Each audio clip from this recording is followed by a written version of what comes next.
Sunland Refined Sunflower Oil. Sunland la samacha shakti taana varum.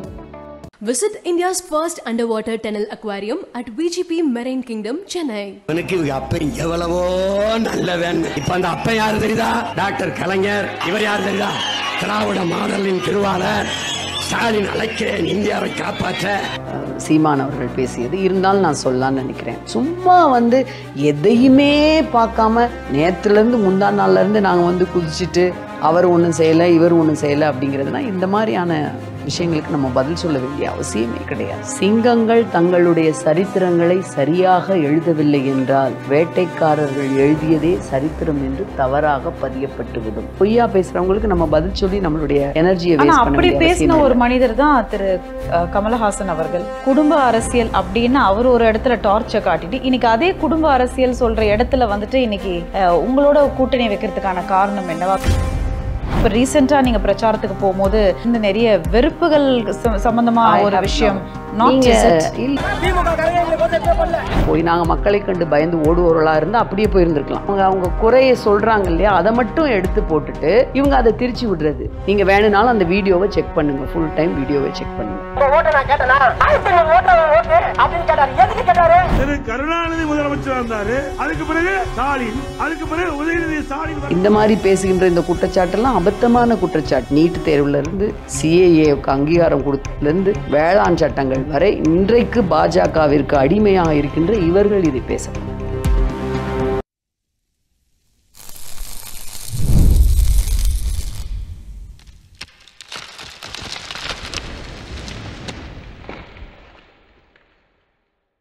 எலெக்ஷனும் கிட்ட நெருங்கியாச்சு. So பல பேரோட நேர்காணல் இனி நம்ம பேச போகிறோம். அந்த வகையில் இன்னைக்கு என் கூட தமிழச்சி தங்கபாண்டியன் அவர்கள் இருக்காங்க. வணக்கம் மேம், எப்படி? வணக்கம்ப்பா, நல்லா இருக்கேன், தேங்க்யூ, நன்றி நன்றி. நன்றி. பல வருடம் கழிச்சு ஒரு அரசியல் ரீதியாக நிறைய விஷயம் நம்ம பேசணும் அப்படின்னு வந்திருக்கேன். முதல்ல எப்படி இருக்கு உங்கள் கால் வலி? கால் வலி இன்னமும் என்னென்றால் இந்த ஓய்வு எடுக்க முடியல. இட் நீட்ஸ் டிப்பிக்கலாக ஒரு 3 வீக்ஸ் ரெஸ்ட் எடுக்க வேண்டிய ஒரு கட்டாயம். பட் இப்போது இந்த சூழல் அப்படி இல்லாததுனால கொஞ்சம் பெயின் கில்லர்ஸு ஃபிசியோ இதை வச்சே ஓட்டிகிட்டே இருக்கிறேன். அந்த ஆங்கிள் ஃப்ராக்சர் பூட் ஒன்று போட்டிருக்கேன். So I am just managing it. தமிழச்சி அவர்களை பொறுத்த வரைக்கும் என்னன்னா, அந்த வெள்ளம் டைம்ல ஏன் இவங்க வரல, நிறைய விஷயம் ஹெல்ப் பண்ணவே இல்லையே, மக்களை சந்திக்கல அப்படின்றது ஆனால் இந்த ஒரு விமர்சனத்துக்கு நீங்கள் என்ன சொல்ல விரும்புறீங்க? ஏன்னா அதை விமர்சனம் கொடுத்துருக்காங்க அவங்களும். அதான் இது முழுவதும் அப்படி கொடுத்தாங்க அப்படின்னா அவங்க வெள்ள சமயத்தில் கண்களை மூடிக்கொண்டு காதுகள் கேட்காமல் அறைக்குள்ள அமர்ந்திருக்காங்கன்னு தான் சொல்லுவேன். என்னுடைய பார்லிமெண்ட் அட்டெண்டன்ஸ் ரெஜிஸ்டர் எடுத்து பார்க்கட்டும். நான் எந்தெந்த நாளில் இங்கே எங்கெங்கே பணியில் இருந்தேன்னு என்னுடைய சமூக வலைத்தளத்தில் அன்னையிலேருந்து பதிஞ்சிருக்கேன். 5ஆம் தேதியிலேருந்து 16ஆம் தேதி வரைக்கும் எத்தனை இடங்களில் இருந்திருக்கிறேன் வெள்ள சமயத்தில். அது வேளச்சேரி, மடிப்பாக்கம், என்னென்ன பணிகள் காலையிலேருந்து சாயந்தரம் வரைக்கும் பண்ணியிருக்கோம் அப்படிங்கிறது முழுக்க என்னுடைய சமூக வலைத்தளத்தில் இருக்குது. தாராளமாக இப்போ கிடையாது, அப்போவே இருக்குது. ஒரு விஷயத்த சொல்கிறதுக்கு முன்னால் அது சரியா தவறா அப்படின்னு ஃபேக்ட் செக் பண்ணிட்டு சொன்னால் நல்லதுன்னு நினைக்கிறேன். அரசியல் ரீதியாக விமர்சனம் வைக்கிறப்ப மிக குறிப்பாக சரி அப்படியே இவங்க பேச்சுக்கு சொல்லிட்டாலுமே அந்த வெள்ள சமயத்திலேயே சவுத் சென்னை மக்கள் எல்லாம் இருக்கிறாங்க அப்படின்ட்டு அத்தனை நாட்களும் இங்கே அவங்க கேம்ப் பண்ணியிருக்கலாமே. அது எந்த எதிர்க்கட்சியாக இருந்தாலும் சரி, யார் விமர்சனம் வைக்கிறாங்களோ அவங்க இங்கேயே கேம்ப் பண்ணி எல்லா உதவிகளும் பண்ணியிருக்கலாமே. அன்னைக்கு இருந்தது நான் மக்கள் பிரதிநிதிகள், கவுன்சிலர்ஸோ இல்லை ஸ்டேட் மினிஸ்டர்ஸோ சிஎம் தானே, நாங்கள் இருந்து தானே ஃபுல்லாக பண்ணோம். என்னுடைய மக்கள் என் கூட இருக்காங்கன்னு தெரியும், மக்களுக்கு தெரியும் யார் யார் கூட இருந்தேன். அந்தந்த பகுதி மக்கள், குபேர் நகராகட்டும், புவனேஸ்வர் நகராகட்டும், வேளச்சேரியில் இல்லை பள்ளிக்கரணை ஆகட்டும், எந்தெந்த இடங்கள்ல இருந்தோம் அந்த மக்கள் எத்தனை தடவை வந்திருக்கிறாங்க எல்லாருக்கும் தெரியும். பட் என்னோட பாயிண்ட் என்னன்னா மேம், ஒரு fact check from the politician is I accept you, but when it comes from people, மக்கள் கிட்டேருந்தே வரும்பொழுது, இப்போ ரீசெண்டாக நீங்கள் பிரச்சாரத்துக்கு போகும்போது ஐ திங்க் மக்கள் கிட்டேருந்து நிறைய வெறுப்புகள் சம்பந்தமாக ஒரு விஷயம் இல்லையே. நீங்கள் அதை அதாவது இதுவுமே ஒரு திரித்து பரப்பப்பட்ட ஒரு விஷயம்தான். ஒரே ஒரு இன்சிடெண்ட் தான் நீங்கள் சொல்கிறீங்கன்னு நான் நினைக்கிறேன். அந்த மயிலாப்பூரில் அது 1 மணி நேரம் நாங்கள் இருக்கோங்க. அதில் முதல்ல நடந்தது என்னன்னு நீங்கள் புரிஞ்சுக்கணும். அந்த இடத்துக்காக மக்கள் காத்துட்ருக்கப்போ அந்த இடத்துக்கு போகாமல் வந்தது தான் அவங்களுக்கு ஃபஸ்ட்டு கோபம். வெயிட் பண்ணிக்கிட்டு இருக்காங்க. அந்த இடத்துல இவங்க வந்து என்னை கூட்டிகிட்டு போகாமல் இவங்க ஃபஸ்ட்டு கூட்டிகிட்டு வந்தோடனே நம்ம கட்சிக்காரர் ஒருத்தர் தான் வந்து கூட்டிகிட்டு போகிறார். மக்கள் உங்களை சந்திக்க காத்துக்கிட்டு இருக்கிறாங்க, அவங்களுடைய பிரச்சனை ஒன்று இருக்குது அதை சொல்கிறதுக்குன்னு. ஸோ அப்போ ஏன்னா அவங்களுக்கு தெரியாதுல்ல, இறங்கி நடந்து போக முடியாதுன்னு தெரியாதனால இவங்க கூட்டிகிட்டு வந்துட்டாங்க. திருப்பி அந்த இடத்துக்கு போகிறோம் நாங்கள். Please set the record straight. போய் நாங்கள் மக்களை கண்டு பயந்து ஓடுவோர்களாக இருந்தால் அப்படியே போயிருந்துருக்கலாம், இல்லை மக்கள் அதிருப்தியில் இருக்கிறாங்கன்னு இருந்தால் நாங்கள் அப்படியே போயிருந்துருக்கோம். அந்த பர்டிகுலர் ஏரியா நீங்கள் போகாமல் அது கிராஸ் பண்ணி போயாச்சு. அதுதான் நடந்தது. எங்கள் கட்சிக்காரர் ஒருத்தர் தான் கோவமாக எங்களை கூட்டிகிட்டு போகிறார். அம்மா வெயிட் பண்ணுறாங்க, நீங்கள் எம்பியை அங்கே கூட்டிகிட்டு வராமல் வந்துட்டீங்களே, முதல்ல இருந்து நீங்கள் அதை எடுத்து பார்க்கணும். வந்து அவங்க பிரச்சனையை சொல்கிறதுக்காக அவங்க வெயிட் பண்ணுறாங்க. சட்டமன்ற உறுப்பினர் ஏற்கனவே மயிலை தாவேலு அங்கே போய் பேசியிருக்கிறாரு. காலையில் கூட வந்து பகுதி செயலாளர் போய் பேசிட்டு தான் வந்திருக்கிறாப்புல. ஸோ அதுதான் இது. இவங்க வந்து அவங்க அவங்க அவங்க குறையை சொல்கிறாங்க இல்லையா, அதை மட்டும் எடுத்து போட்டுட்டு இவங்க அதை திரிச்சு விடுறது. முதல்ல இருந்து எல்லாத்தையும் போடட்டும். அங்கேயே நிற்கிறோம், 1 மணி நேரம் அந்த மக்கள்கிட்ட பேசுகிறோம். அந்த இடம் வக்ஃப் போர்டுக்கு சொந்தமான இடம், இப்போ அவங்க கட்டி குடியிருக்கிற இடம். அதில் வந்து அவங்க வந்து அந்த ரொம்ப மோசமான நிலையில் இருக்குது அந்த குடியிருப்புகள். அதை புதிதாக நம்ம கட்டி கொடுக்கணுங்கிறது அவங்க கோரிக்கை. அதை முதலமைச்சர் கவனத்துக்கு கொண்டு போயிருக்கோம் நாங்கள். சட்டமன்ற உறுப்பினர் கொண்டு போயிருக்காரு மயிலை தாவேலு. இப்போ வக்ஃப் போர்டு எடுத்துக்கிட்ட பேசி தான் அது ஒரு முடிவு கொண்டு வரணும். நம்ம அதை நிச்சயமாக செய்வோம், எலெக்ஷன் முடியட்டும்னு சொல்லியிருக்காங்க. அதை அந்த மக்கள்கிட்டையும் சொல்லியிருக்கோம். நீங்கள் வேணுனாலும் அந்த வீடியோவை செக் பண்ணுங்கள், ஃபுல் டைம் வீடியோவை செக் பண்ணுங்கள். ஸோ இது எந்த விதத்துலையும் இவர்கள் சொல்லுவது போல் அதிருப்தி இல்லை. இதுக்கும் வெள்ளத்துக்கும் என்ன சம்பந்தம்? மொட்டை தலைக்கும் முழங்காலுக்கும் போடுறது மாதிரி இதுக்கும் அதுக்கும் என்ன சம்பந்தம்? நீ வேளச்சேரியிலையோ மடிப்பாக்கம் குபேர் நகர்லையோ புவனேஸ்வரி நகர்லையோ நீங்கள் போய் கேட்டுட்டு வர சொல்லுங்கள். சும்மா வந்து அந்த இடத்துல எல்லா இடத்துலையும் அதை மக்கள் பிரதிநிதியாக நாங்கள் போகிறப்ப சொல்ல தான் செய்வாங்க. இல்லை கரெக்ட் மேம். இப்போ நீங்கள் சொல்கிறீங்களே இந்த எலெக்ஷன் டைமில் வரும்போது ஓகே இந்த இடத்துல நாங்கள் செய்கிறோம் அப்படின்றாங்க. அது அந்த ஒரு எலெக்ஷன் டைமுக்கு இல்லையே. அப்போ அதை தான் நான் சொல்கிறேன். எங்கள் சட்டமன்ற உறுப்பினர் இது குறித்து இன்னைக்கு பேசுகிற விஷயம் கிடையாது. இந்த பிரச்சனை வந்து 4 மாதங்கள் 5 மாதங்களுக்கு முன்னாலே இருக்குது. 1 வருஷத்துக்கு முன்னாலேயே கவனத்துக்கு வந்தது தான். வேறொரு சொந்தமான இடத்துல குடியிருப்பு இருக்கிறப்போ அந்த குடியிருப்பை அந்த இடத்துலேருந்து நம்ம வாங்கி தானே கட்ட வேண்டியது இருக்குது. அதில் இருக்கிற சில சட்ட சிக்கல்கள்னால தாமதமாகுது. அதை அந்த மக்களுக்கு நாங்கள் எடுத்து சொல்கிறோம். இது அன்னைக்கு போகிற போக்கில் சொல்லி எலெக்ஷன் ப்ராமிசஸ்ன்னு தயவுசெய்து எடுத்துக்காதீங்க. we are aware of the problem and we told them clearly that it will be settled. அதை அவங்க ஒத்துக்கொண்ட பிறகுதான் அந்த இடத்த விட்டு நாங்கள் கிளம்பி வர்றோம்.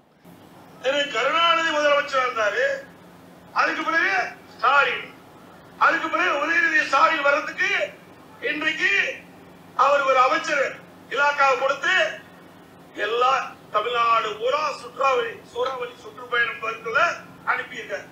இது மாதிரியான இந்த அபத்தமான குற்றச்சாட்டுக்கள் இப்போ இளைஞரணிங்கிற ஒரு பொறுப்பில் இருந்து கட்சியினுடைய ஆரம்ப கட்டத்தில் இருந்து வேலை செஞ்சு அப்படித்தான் வந்து பொறுப்புகள் கொடுக்கப்படுது.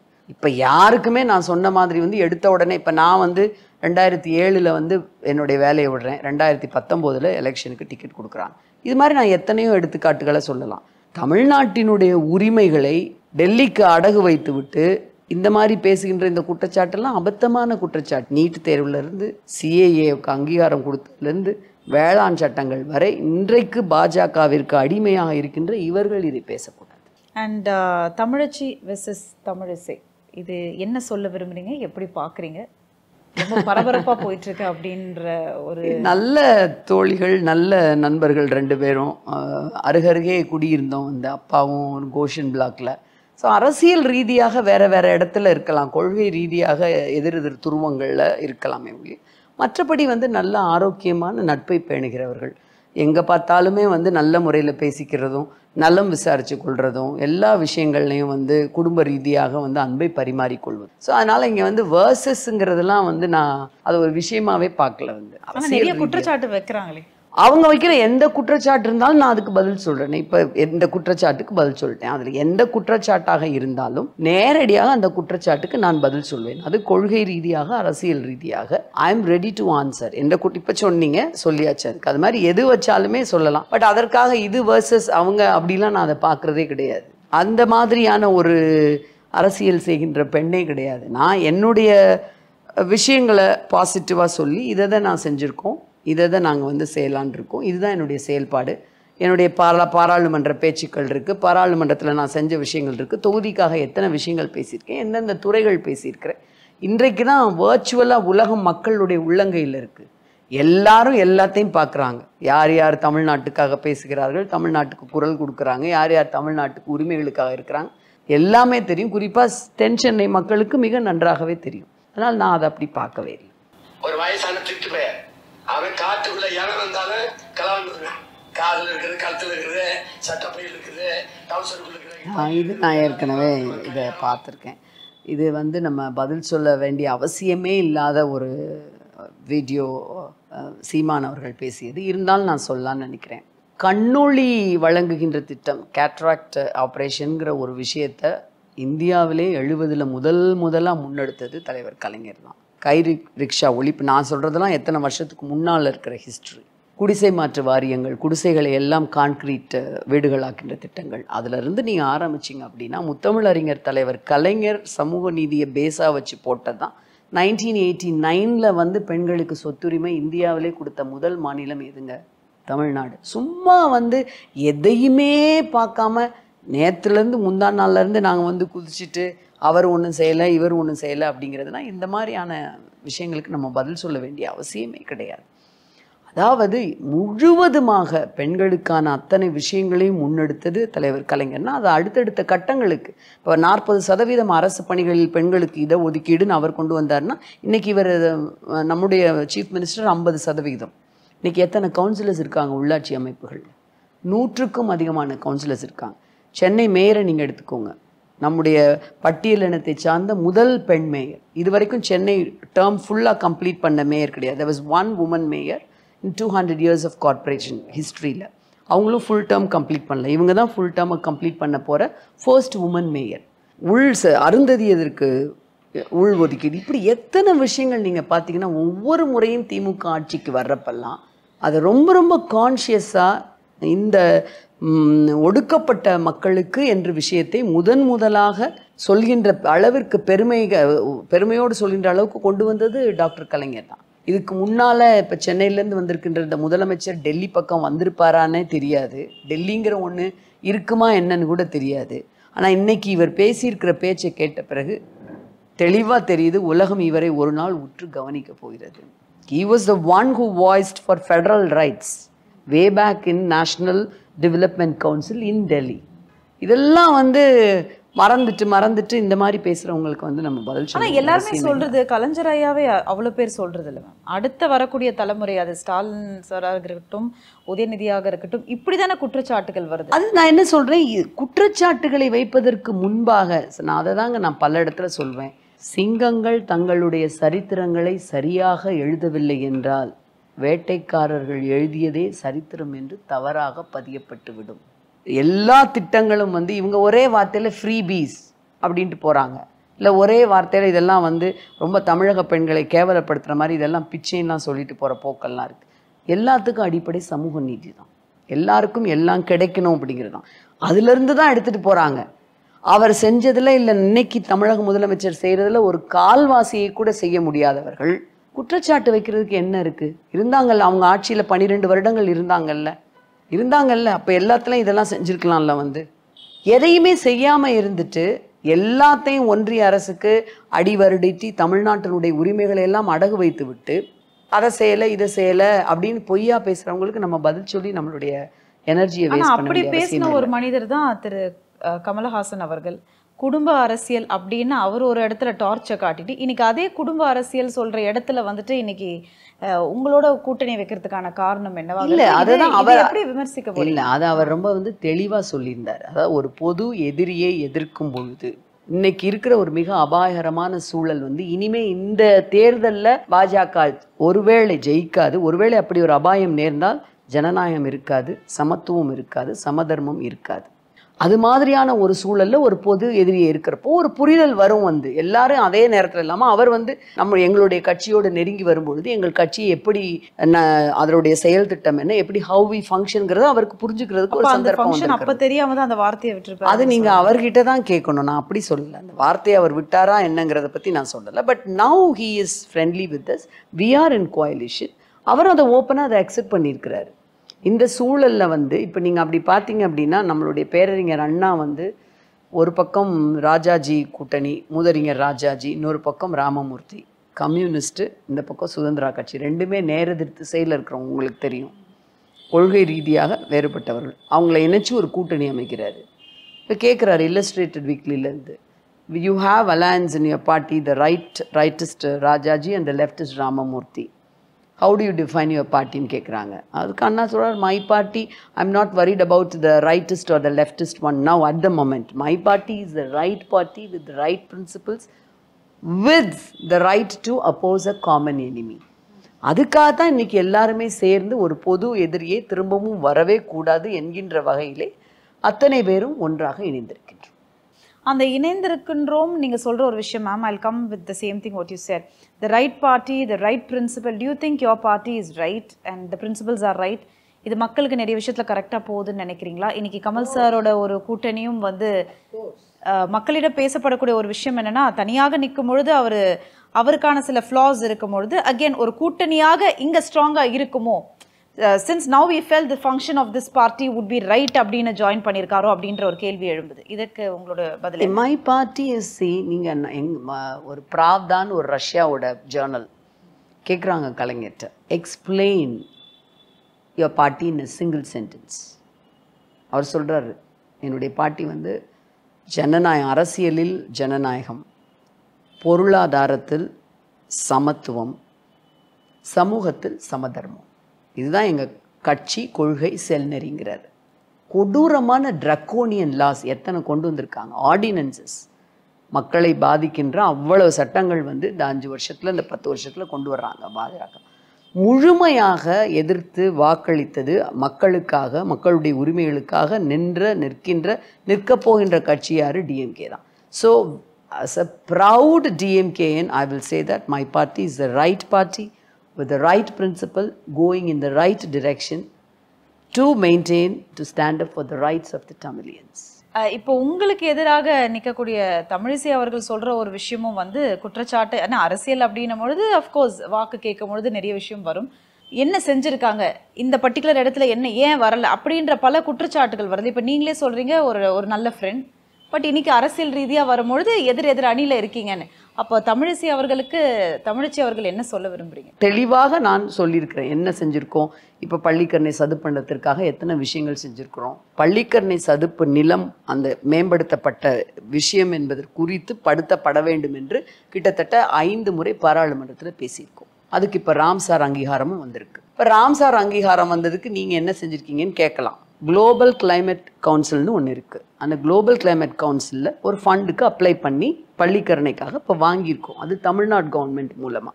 தமிழ்நாடு கவர்மெண்ட்டில் தான் கிளைமேட் கவுன்சில்னு இந்தியாவில் இருக்க எல்லா மாநிலங்கள்லையும் தமிழ்நாட்டில் இருக்கிற ஒரு கவுன்சில் இருக்குது. அதில் பிரசிடெண்ட்டாக இருக்கிறது நம்மளுடைய சீஃப் மினிஸ்டர். அவர் க்ரீன் மிஷன் ஒன்று எடுத்திருக்கிறார். It's a mission statement, vision மாதிரி எடுத்துருக்கிறார். அதுக்கு கீழே தான் நாங்கள் போய் இந்த ப்ரப்போசலை நான் கொண்டு போய் கொடுக்குறேன். பல முறை பேசியாச்சுங்க, சும்மா தான் சொல்கிறாங்க. அங்கே ஒன்றிய அமைச்சரிடம் சொல்லியாச்சு, சதுப்பு நிலத்துக்கு நிதி ஒதுக்குங்கன்னு. இந்த குளோபல் ஃபண்டுக்கு எங்களுக்கு ஏதாவது வாங்கி கொடுங்கன்னு we did a proposal with the environment ministry, Supriya Sahu அவங்க மையநாதன் மூலமாக ஒரு ப்ரப்போசல் போட்டு it was vetted through NABARD மூலமாக அதை வெட் பண்ணி ஒன்றிய அரசினுடைய சுற்றுச்சூழல் அமைச்சகத்துக்கு அதுக்கு என்ஓசி வாங்கணும். அதையும் வாங்குறதுக்கு அழுத்தம் கொடுத்து அவங்கள போய் சந்திச்சு அது கிளியர் பண்ணி இப்போ அந்த குளோபல் கவுன்சில் அந்த ஃபண்ட்லேருந்து நமக்கு வந்து அலாட் ஆயிருக்கு 300 crores. ஸோ இத்தனை விஷயங்கள் நம்ம பண்ணுறோம். அது எல்லாத்தையும் கொஞ்சம் பார்க்கணும். பெருங்குடி குப்பை கிடங்கு அகற்றப்படும் என்று வாக்குறுதி கொடுத்தோம்.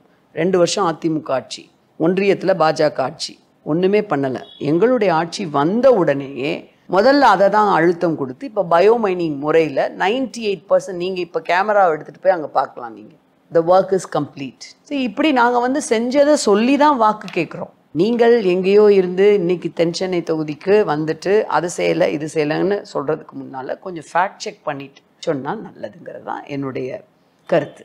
ஏன்னா எப்பவுமே வந்து திமுக வெர்சஸ் அதிமுக அந்த மாதிரி தான் இத்தனை வருடமாக நம்ம கேள்விப்படுற ஒரு விஷயம். இப்போ பாஜக சொல்கிற ஒரு விஷயம் என்ன, திமுக வெர்சஸ் பாஜக. அவங்க சொல்கிற 1,00,000 பொய்களில் இது 1,01,000வது பொய்ன்னு வச்சுக்கலாம். பல பொய்கள் சொல்லிகிட்டே இருக்கிறாங்க கடந்த 10 ஆண்டுகளாக சொல்கிறதுல, இது 1,01,000வது பொய்ன்னு வச்சுக்கலாம். அப்போ திமுகவினர் வந்து எந்த பொய்யும் சொல்லலையா? இந்த மாதிரி பொய் சொல்லலை, இந்த மாதிரி பொய்யே சொல்லலை.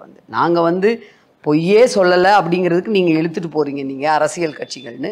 இவங்கள மாதிரி பிளாட்டன்ட் லைஸ் வந்து நான் சொல்கிற லட்சத்து பொய்களில் நீங்கள் கணக்கே நேற்று கூட எங்களுடைய மாண்புமிகு முதலமைச்சர் அவர்கள் லிஸ்ட் போட்டிருக்காங்க. வந்து ஆட்சிக்கு வந்ததுலேருந்து 10 ஆண்டு காலமாக எத்தனை விதமான பொய்கள் சொல்லியிருக்காங்கன்னா அதில் இது 1,01,000வது பொய்யா நீங்கள் இதை வச்சுக்கலாம். இது கட்டி அவங்களா ஒரு பிம்பத்தை வந்து கட்டி அமைக்கப்படுறது த்ரூ ஒரு திரும்ப திரும்ப திரும்ப வந்து ஒரு 1,00,000 தடவை சொன்னால் வந்து ஒரு பொய் வந்து உண்மையாகிவிடுமோங்கிற ஒரு நப்பாசையில் சொல்கிறது தான். அண்ட் அப்படியே நீங்கள் இந்த சைடு பார்த்தீங்கன்னா மக்கள்கிட்டேருந்து வரக்கூடிய ஒரு விஷயமே என்னென்னா குடும்ப அரசியல். திருப்பி அந்த குடும்ப அரசியல் வரணுமா அப்படின்ற ஒரு கேள்விக்குறி இருக்குது.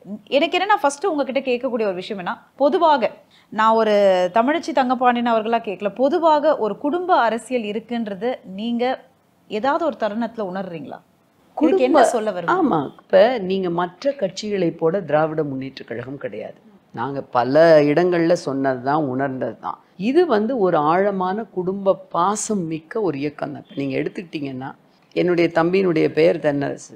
அது கழகத்தினுடைய முதல் அமைப்பு செயலாளர். நாங்கள்லாம் அவரை பெரியப்பான்னு தான் சொல்லுவோம், தென்னரசு பெரியப்பான். பெரியப்பான்னா அவர் பெரியப்பாவுக்கு சமம் தான் கழகத்தில் வந்து. அதே மாதிரி இப்போ எங்களுடைய குடும்ப தலைவர் அப்படின்னு கலைஞர், இப்போது மாண்புமிகு தளபதி அப்படின்னா எல்லாருடைய குடும்பத்துக்கும் அவர் தலைவர்னா அவர் தான் குடும்பத்தினுடைய தலைவர். உடனடியாக எல்லாமே வந்து இது வந்து குடும்ப கட்சினா எந்த விதமான ஒரு பணியும் செய்யாமல் இதை வந்து கொடுக்குற ஒரு அங்கீகாரம் கிடைக்கிற கட்சி இல்லை. இந்த குற்றச்சாட்டை முன்வைக்கிற பிஜேபியில் இன்னைக்கு நிறுத்தப்பட்டிருக்க எத்தனை பேர் குடும்ப பின்னணியிலேருந்து வர்றாங்க? பியூஷ் கோயலுடைய அப்பா யார்? மினிஸ்டர். பியூஷ் கோயலோட அம்மா யார்? சொல்கிறேன். தர்மேந்திர பிரதானுடைய அப்பா யார்? நம்ம அனுராக் தாக்கூனுடைய அப்பா யார்? ஹிமாச்சல் பிரதேஷ் இருக்கிறவங்க. இப்போ எங்கள் எதிர்த்து நிற்கிற அதிமுகவில் இருக்க எத்தனையோ பேரை சொல்லலாம். நான் என்ன சொல்கிறேன் அப்படின்னா, திமுக வந்து இது வந்து ஒரு கிளிஷேடு தான் இவங்க வச்சுக்கிட்டே இருக்கிறாங்க. அவங்கள சொல்கிறதுக்கு எந்த விஷயம் கிடைக்கலன்னா உடனே இதை எடுத்துக்குவாங்க. அதேமாதிரி யாருக்கும் எதுவும் வந்து அப்படியே தூக்கி தூக்கி கொடுக்கு. இவங்களுக்கு வந்து இது ஒரு தேஞ்ச இது மாதிரி எடுத்து லிஸ்ட்டை போட்டோன்னா அத்தனை பிஜேபியில் சொல்லலாம், ஏடிஎம்கேல சொல்லலாம், அவ்வளோ பேர் இருக்காங்க. அண்ணாமலையார் அவர்கள் சொன்ன ஒரு விஷயம் வந்து இந்த திணிப்பு இது வந்து பழைய பிஞ்ச செருப்பு அப்படின்னு சொல்லியிருக்காரு. அதுக்கு என்ன உங்களோட? அப்படி வந்து அந்த மாதிரியான ஒரு அடாஜின்னு சொல்லலாங்க, கம்பேரிசன் சொல்லலாம். அது அப்படி இது வரைக்கும் இல்லாமல் போன ஒரு விஷயமா இருந்தால் பிரச்சனை இல்லை. ஆனால் இவர்கள் இந்தி திணிப்பை இன்னமும் கொண்டு வர்றாங்க. இப்போயும் வந்து இந்தி திணிப்பு அப்படிங்கிறது இப்போ நீங்கள் பார்த்தீங்கன்னா வானொலி இருக்கு இல்லையா, தமிழை நேசிக்கிறேங்கிறாரு, தமிழ் தான் உயிருங்கிறாரு, தமிழை கற்றுக்கொள்ளுங்கிறாரு. ஆனால் என்ன வானொலிங்கிறது இனிமேல் மாற்றி ஆகாஷவாணி தான் அழைக்கப்படும்னு சொல்லியிருக்கிறாங்க. அப்போ எப்படி சொல்ல முடியும்? இன்னும் இந்தியை திணிக்கிறப்ப அதை எப்படி அந்த மாதிரி பிஞ்ச செருப்புன்னு சொல்ல முடியும்? வந்து அது வந்து வன்மையாக வந்து நம்ம வந்து தவிர்க்க வேண்டிய ஒரு யூசேஜ். அண்ணா வந்து ரொம்ப அழகாக சொல்லியிருப்பார். வந்து இந்தி வந்து எங்களுக்கு எடுப்பு சாப்பாடு, ஆங்கிலம் எங்களுக்கு வேண்டியதை சமைத்து தருகின்ற சமையல்காரன், எங்களுடைய தமிழ் தாய்மொழி எங்களுடைய மனம் அறிந்து, எங்களுடைய மனதின் தேவை அறிந்து, உடலின் ஆரோக்கியம் அறிந்து சமையல் செய்து பரிமாறுகின்ற தாய். அதுதான் என்னைக்குமே வந்து இவர்கள் வந்து திணிக்காமல் இருந்தால் அதுக்கே நாங்கள் பேச வேண்டிய அவசியம் கிடையாது. இன்னைக்கும் இந்தியை திணிச்சுட்டு தான் இருக்கிறாங்க. இப்போ வந்து திடீர்னு வானொலியை நீ ஆகாஷவாணியாக மாத்திரம்னு சொன்னால் என்ன அர்த்தம்? இன்னைக்கும் எல்லா விதமான பெயர்களும் இந்தியில் தானே. எத்தனை பெயர்கள் வந்து ஐபிசி, சிஆர்பிசி, இந்த பெயர்கள் எல்லாம் இப்போ எல்லாமே சமஸ்கிருதமயம் இல்லைன்னா ஹிந்தி மயம். எல்லா திட்டங்களுக்கும் பெயர்கள் அப்படித்தான். அப்போ எப்படி வந்து கனல் இன்னும் கனன்று கொண்டு இருக்கும்போது அந்த போராட்டத்தை மட்டும் எப்படி வந்து இந்த மாதிரியான ஒரு கொச்சையான சொற்களால் வந்து வர்ணிக்க முடியும்? அது ஒரு தவறான சொல்லாடல் நான் நினைக்கிறேன். இப்போ நீங்கள் விழுந்தது கூட ஒரு விமர்சனமாக வெளியில் வந்திருக்கு. ஒரு மீம்ஸாக இருக்கட்டும், ஒரு ட்ரால்ஸாக இருக்கட்டும். இது வந்து எப்படி பார்க்குறீங்க ஆக்சுவலாக நீங்கள்? இட் இஸ் சேட் தான். இது ஒரு வருந்தத்தக்க ஒரு போக்காக தான் நான் பார்க்குறேன். ஒரு பெர்ஸ்பெக்டிவை மட்டும் பார்த்துட்டு ஒரு மற்றவங்களுடைய வலியை புரிந்து கொள்ளாமல் அதை வந்து ஒரு ட்ரால் பண்ணுறதோ இல்லை மீம்ஸ் போடுறதோ. பட் சில சமயம் வந்து மீம்ஸோ ட்ரால்ஸோ வந்து நல்லா கடந்து போய் நகைச்சுவையாக கடந்து போகிற தருணங்களும் உண்டு. நல்லா அதை ஒரு க்ரியேட்டிவாக பண்ணியிருந்தாங்கன்னா அடடா பரவாயில்லையே அப்படின்னு நான் கடந்து போகிற தருணங்களும் உண்டு. இது வந்து நமக்கு என்ன கீழே வாக்கிங் ஸ்டிக் வச்சோ அல்லது பெயின் கில்லர்ஸ் எடுத்துட்டு இந்த வலியோடு போகணுன்னு நமக்கு என்ன இது எதிர்பாராமல் நடந்த ஒரு சிறிய விபத்துனால இப்படி ஆயிடுச்சு. ஆனால் இதை புரிஞ்சிக்காம இதையும் ஒரு அரசியல் லாபத்துக்காக பண்ணுறப்போ நமக்கு அது வருத்தமாக தான் இருக்குது. as I said, நான் வந்து எதையுமே ரொம்ப ரொம்ப பாசிட்டிவாக எடுத்துகிட்டு கடந்து போகிற பொண்ணு. நெகட்டிவான விஷயங்களை பற்றி நான் யோசிக்கிறதே கிடையாது. சம்டைம்ஸ் அதுவே இன்ட்ரெஸ்டிங்காக அவங்க போட்டிருந்தா கூட நான் சிரிச்சுட்டு கடந்து போயிடுவேன். That's how I handle this. நான் வந்து பர்ஃபார்ம் பண்ணியிருக்கிறேன் பாராளுமன்றத்தில், மக்களோட கலந்துருக்கிறேன், என்னுடைய அரசினுடைய திட்டங்கள் இருக்குது, இதை வச்சு நாங்கள் ஓட்டு கேட்க போகிறோம். யாருடைய இதையும் அனுதாபத்தையும் வேண்டி எங்களுக்கு ஓட்டுகள் வாங்க வேண்டிய அவசியம் கிடையாது. அதனால் முதல்ல உண்மையிலே வருத்தமாக தான் இருந்தது. நமக்கு சில விஷயம் இருக்கும், இதெல்லாம் நம்ம பண்ணிடணும் அப்படின்ற ஒரு ஒரு ஒரு செட் கோல்னே வச்சுக்கலாமே. பட் இப்போ எலெக்ஷன் வந்தாச்சு, இதில் வந்து இதை நான் பண்ணியிருக்கணும்னு நினச்சேன், பட் ஓகே எனிவே டைம் ஆகிடுச்சு. இப்போ எலெக்ஷனையும் நம்ம ஃபேஸ் பண்ண ஒரு தருணம் வந்தாச்சுன்னா என்ன உங்களோட அச்சீவ்மெண்ட் லிஸ்ட்டில் இன்னும் இட் இஸ் நாட் கம்ப்ளீட்டட்? நிறைய சொன்ன விஷயங்கள் பண்ணியிருக்கிறோம். மிக மிக முக்கியமாக வந்து இந்த வெளியூர்லேருந்து இங்கே வருகின்ற பெண்களுக்கு, அதாவது லோ இன்கம் குரூப்பில் நம்ம மொஃபசிலேருந்து இங்கே வர்றாங்க. ஏன்னா என்னோடதில் நிறைய ஐடி கம்பெனிஸ் இருக்குது, டி நகரில் நிறைய ஷாப்பிங் காம்ப்ளெக்ஸஸ் இருக்குது. வேலை தேடி இல்லை இன்டர்வியூக்காக வர்றவங்களுக்கு ஒரு விடுதி மாதிரி வந்து நம்ம கட்ட வேண்டும் அந்தந்த இடங்கள்ல அப்படிங்கிறது ஒரு மிக முக்கியமான ஒரு விஷயமா இருந்தது. அது நல்ல வேலையாக திமுக ஆட்சிக்கு வந்த உடனேயே அது முதலமைச்சர்கிட்ட போய் சொல்லி வந்து, ஏன்னா இது மிக முக்கியமான ஒரு விஷயம்னு அவர் வந்து கடந்த நிதி நிலை அறிக்கையில் அனௌன்ஸ் பண்ணியிருக்கிறார், ஒர்க்கிங் விமென்ஸ் ஹாஸ்டல்னு. ஸோ அது வந்து நம்ம இப்போ இன்னும் ஃபுல் ஃப்ளெஜ்டாக பார்க்கலன்னா கூட it has been already announced, soon it will come. இப்போ அதற்கான பணிகள் துவங்கிடுச்சு. இன்னும் முடியலை அப்படின்னு வருத்தப்படுறது வந்து கவுன்சிலிங் சென்டர்ஸ், அதுவும் லோ இன்கம் மார்ஜினலைஸ்ட் விமெனுக்கு. பொதுவாக என்னுடைய பகுதி பார்த்திங்கன்னா நிறைய மீனவ சகோதரிகள் நிறைந்திருக்கின்ற பகுதி, உழைக்கின்ற பெண்கள் இருக்கின்ற பகுதி. அவங்களுக்கு அந்த ஹெல்த் கான்ஷியஸ்னஸ் வந்து நம்ம வந்து, ஏன்னா அவங்க எந்நேரம் வேலை வேலை குடும்பம் அது விட்டால் வேலைன்னு போயிட்டுருக்கிறப்போ நம்மை குறித்த ஒரு ஆரோக்கியம் அவங்களுக்கு வந்து நம்ம கொண்டு வரணும். அந்த மாதிரி ஒரு நினச்சி, அந்த ஆரோக்கியம் வந்து உடல் மட்டும் கிடையாது, மன ஆரோக்கியம், நிறைய ஸ்ட்ரெஸ் இருக்கும். ஈஸிலி ஆக்சசபிளாக ஒரு கவுன்சிலிங் சென்டர்ஸ் கொஞ்சம் வைக்கணும்னு ஆசைப்பட்டேன். அது ஒன்று தான் இன்னும் ஃபீஸிபிளாக வரல. ஒரு 2-3 சின்ன சின்ன அது குறித்த ஒர்க் ஷாப்ஸ் தான் பண்ண முடிஞ்சதே ஒழிய ஃபுல் ஃப்ளெஜ்டாக பண்ண வரல. அது ஒரு குறை இருக்குது. அது அடுத்த சமயத்தில் நிச்சயமாக அதை வந்து நிவர்த்தி பண்ணிடுவோம். பட் உங்களை பொறுத்தவரை when was the last time நீங்கள் உங்களையே கிளென்ஸ் பண்ண ஒரு விஷயமாக anything it can be, நிறைய விஷயம் உங்களை வந்து தாக்கியிருக்கும், இதெல்லாம் வேண்டாம் அப்படின்னு உங்களை கம்ப்ளீட்டாக ஒரு கிளென்ஸ் பண்ணி வெளியில் வந்த ஒரு மூமெண்ட்ஸ்னா லாஸ்ட்டாக when was like you cried loud or இதெல்லாம் யோசிச்சு கூட பார்க்க முடியாதுமா அப்படின்ற ஒரு மூமெண்ட் இருந்திருக்கும்ல? when was it? ரீசெண்டாக எனக்கு அந்த மொமெண்ட்னா when I saw Manipur harassment of those women தான். எனக்கு இந்த மொமெண்ட்டு வரைக்கும் கூட அதை என்னால் டைஜஸ்ட் பண்ண முடியாத அந்த இமேஜ் இருக்குது இல்லைங்களா, அந்த ஹாண்டிங் இமேஜ் வந்து, and those women who are paraded naked and how they were harassed இனிஷியலாக வந்தது. அண்ட் 29 நாளுக்கு அப்புறம் தான் நமக்கு தெரியுது. நான் ஒரு ப்ரைவேட் மெம்பர் பில் வந்து இன்டர்நெட் ஷட்டவுனை பற்றி தனிநபர் மசோதா தாக்கல் செஞ்சுருக்கேன். ஏன்னா உடனடியாக இன்டர்நெட் தான் அங்கே ஷட்டவுன் ஆகுது, வெளி உலகத்துக்கு என்ன நடக்குதுங்கன்னு தெரிய மாட்டேங்குது. ஸோ அது இன்டர்நெட் ஷட்டவுன்கிறது எவ்வளோ ஒரு ஜனநாயகத்துக்கு வந்து ஒரு அபாயகரமான ஒரு விஷயமா இருக்குது. ஸோ லேட்டஸ்ட்டாக என்னை ரொம்ப ரொம்ப உடஞ்சி போக வச்சு அதிலேருந்து வெளியே வர்றதுக்குங்கிறது வந்து ரொம்ப ஒரு பாதிக்கப்பட்ட விஷயம் அந்த மணிப்பூர் இன்சிடெண்ட் தான். The harassment and the way women were handled. நீங்கள் பெண்ணை வந்து வெறும் உடம்பாக மட்டும்தான் நீங்கள் பார்க்குறீங்களா, இது மட்டும்தானா, வெறும் வந்து என்னுடைய அவயங்கள் மட்டும்தானா, எனக்கு வந்து மனசுங்கிறது இல்லையா அப்படிங்கிற ஒரு விஷயத்தை தான் பெண் கவிஞர்களாகட்டும், இப்போ ரீசன்ட் ஃபெமினிஸ்ட் ரைட்டிங் எல்லாமே நாங்கள் முன்வைக்கிறது அதுதான் வந்து. அதை தாண்டி எத்தனையோ ஒரு விஷயம் இருக்குது, ஏன் அதை மட்டும் பார்க்க மாட்டேங்கிறீங்க? ஈஸியாக வந்து ஒரு பெண்ணை வந்து நீங்கள் வந்து ஒரு பாலியல் வன்கொடுமை மூலமாக அவளுடைய இருப்பை அழிச்சிடலான்னு நினைக்கிறப்போ அது ரொம்ப மனசை வந்து பாதிக்கிற ஒரு விஷயமா இருந்தது. That was the one incident எனக்கு ரொம்ப நாளும் எடுத்தது வந்து. சன்லேண்ட் ரிஃபைன் சன்ஃப்ளவர் ஆயில், சன்லேண்ட்ல சமைச்சா சக்தி தானா வரும். Visit India's first underwater tunnel aquarium at VGP Marine Kingdom, Chennai.